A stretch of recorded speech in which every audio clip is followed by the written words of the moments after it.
Good morning student, कैसे हैं आप। तो आइए आज की क्लास शुरू करते हैं। पिछले क्लास में मैंने बताया था आपको संप्रेषण क्या है, संप्रेषण के बारे में, जो आपका बीएड थर्ड सेमेस्टर का जो कंपलसरी पेपर है स्कूल मैनेजमेंट एंड लीडरशिप, उसके अंतर्गत आज मैं आपको बताने जा रहा हूं संप्रेषण के प्रकार, टाइप्स ऑफ कम्युनिकेशन। तो आइए समझते हैं कि संप्रेषण के कौन कौन से प्रकार हैं। तो सबसे पहला आएगा शाब्दिक। शाब्दिक और दूसरा आएगा आपका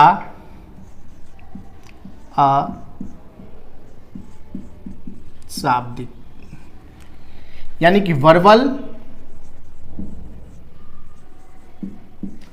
और नॉन वर्बल।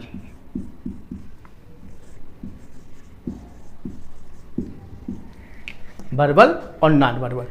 अब इसमें दो पार्ट हो जाएंगे आपके।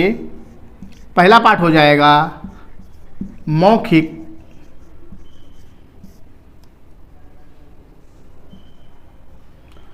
और दूसरा पार्ट आपका हो जाएगा लिखित।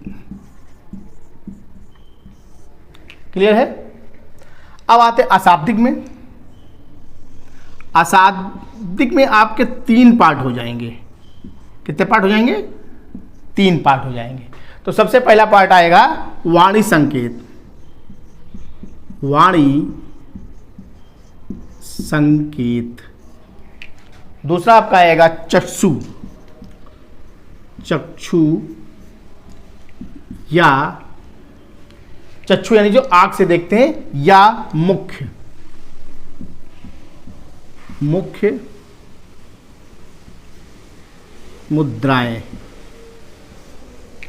मुख्य मुद्राएं। और तीसरा आएगा स्पर्श। स्पर्श संकेत। ठीक है।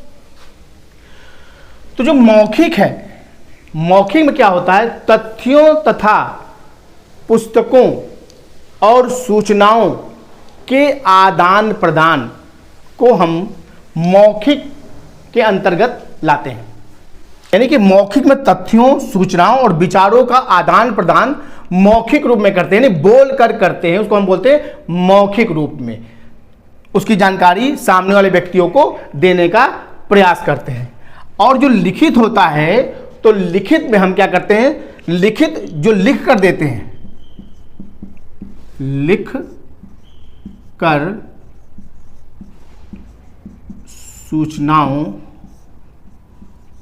को देना। लिख कर सूचनाओं को देना। सरल, सुगम व बोधगम्य भाषा का प्रयोग। यानी जो लिखित होता है उसमें हम लिखकर किसी व्यक्ति को देते हैं, किसी संगठन को देते हैं, अपनी सूचनाओं को देने का कार्य करते हैं। उसमें जरूरी नहीं है कि वो व्यक्ति जो जिसको हम दे रहे हैं, जो संगठन को दे रहे हैं, वो हमारे सामने हो या मौजूद हो, ऐसा नहीं हो सकता है। और जो भाषा है वो सरल और सुगम और बोधगम्य होना चाहिए। बोधगम्य से तात्पर्य है कि हम जिस भाषा का प्रयोग कर रहे हैं वो ठीक प्रकार से उसका अर्थ निकल रहा हो, और जिस व्यक्ति को दे रहे हो या जिस समुदाय या संगठन को दे रहे हो वो आसानी से उन भाषाओं को समझे, पढ़े और उनका अनुवाद कर सके और समझ सके। उसे हम लिखित संप्रेषण की संज्ञा में लाते हैं।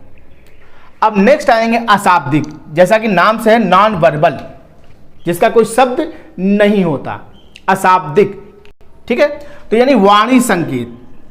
वाणी संकेत से तात्पर्य है कि जब हम किसी को वाणी के माध्यम से किसी सूचनाओं का आदान प्रदान करते हैं, उसको हम वाणी संकेत कहते हैं। वाणी के माध्यम से हम संकेत देने का कार्य करते हैं। कभी कभी देखा होगा हमने, कुछ पहेलियों के आधार पर किसी चीज का इशारा करते हैं, या कुछ वाणी जैसे हम बोलते हैं कि बोलने में हमारी गंभीरता, उत्साह, इशारा, तथ्यों के बारे में इंगित करना, संकेत प्रदान करना वाणी में, तो उसको हम वाणी संकेत के रूप में लाते हैं। यानी चीजों को ठीक प्रकार से व्यक्त करना, यानी विचारों की अभिव्यक्ति। यहां हम कह सकते हैं विचारों की अभिव्यक्ति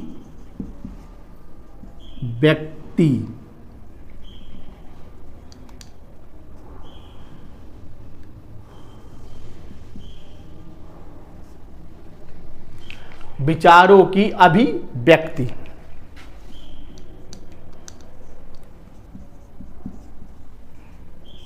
विचारों की अभिव्यक्ति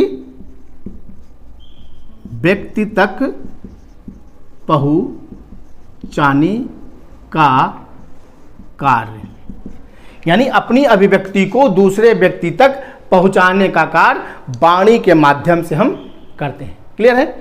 नेक्स्ट आएंगे चक्षु या मुख्य मुद्राएं। तो चक्षु जो मुख्य मुद्राएं होती हैं, एक तरह से देखा जाए तो विद्यालय के अंदर कक्षा में एक शिक्षक अपनी आंखों के माध्यम से छात्रों का मूल्यांकन करने का कार्य करता है। जब वो अपनी चीज़ों को, जैसे हम आपको पढ़ा रहे हैं, तो पढ़ाते समय हम आपकी मुद्राओं से ये जान लेते हैं कि आपको कौन सी बात समझ में आ रही है, कितनी समझ में आ रही है, किसमें आपको उत्साह लग रहा है, किन बातों से आपको भय लग रहा है। ये हम आंखों के माध्यम से, आपकी मुद्राओं के माध्यम से हम इस चीज़ को जानने का प्रयास करते हैं। तो हम कह सकते हैं कि कक्ष में जो विद्यार्थी बैठे हैं, शिक्षक उनका ठीक प्रकार से आंखों के माध्यम से या अन्य मुद्राओं के माध्यम से उनका आकलन करता है, जिससे वो ठीक प्रकार से अपने छात्रों का मूल्यांकन करने में सक्षम होता है, चक्षु या मुद्राओं के माध्यम से। ठीक है। तीसरा आएंगे स्पर्श संकेत। तो स्पर्श संकेत इस प्रकार का होता है कि इसमें व्यक्ति अपनी भावनाओं, इसमें व्यक्ति अपनी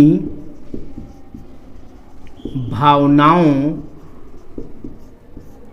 को स्पर्श के माध्यम से दूसरे व्यक्ति तक पहुंचाने का कार्य करता है। स्पर्श में व्यक्ति अपनी भावनाओं को स्पर्श के माध्यम से दूसरे व्यक्ति तक पहुंचाने का कार्य करता है। जैसे कि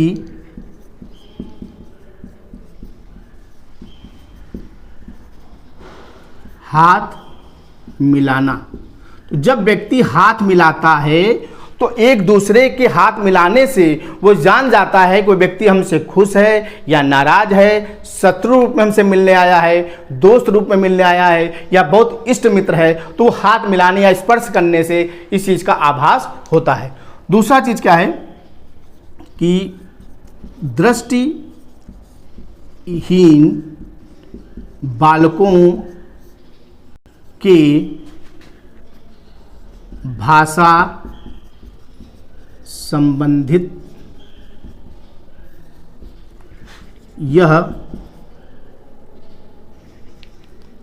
यह विशेष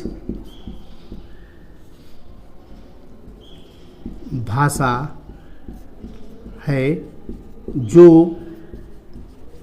संकेत या स्पर्श से पता चलता है।